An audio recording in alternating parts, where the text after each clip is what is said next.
एक फकीर था। उसने कहा कि मैंने आज तक जिनके पास भी गया सबसे सीखा। किसी ने पूछा, यह कैसे हो सकता है? एक चोर से क्या सीखिएगा? उसने कहा, एक बार ऐसा हुआ, हम एक चोर के घर में मेहमान थे, और ऐसा हुआ कि उस चोर के घर हम 1 महीना मेहमान थे। वह रोज रात को चोरी करने निकलता और 3 बजे 4 बजे वापस लौटता। हम उससे पूछते, कहो कुछ हुआ?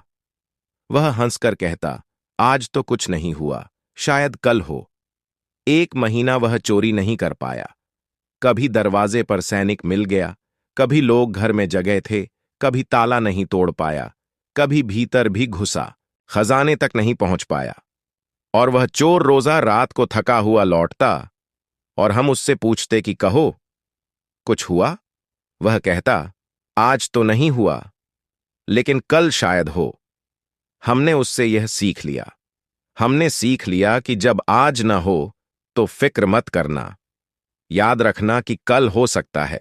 और एक चोर जो चोरी करने गया है, निपट खराब काम करने गया है, वह भी इतनी आशा से भरा है।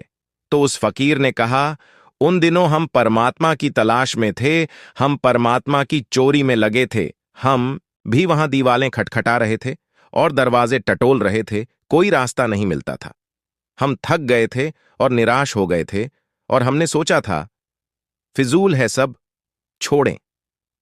लेकिन उस चोर ने हमको बचा लिया, और उसने कहा, आज नहीं हुआ, कल शायद होगा।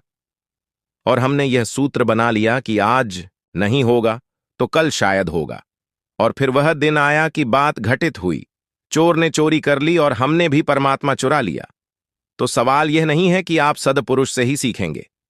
सवाल यह है कि सीखने की बुद्धि और समझ हो तो इस सारे जगत में सदपुरुष भरे हुए हैं।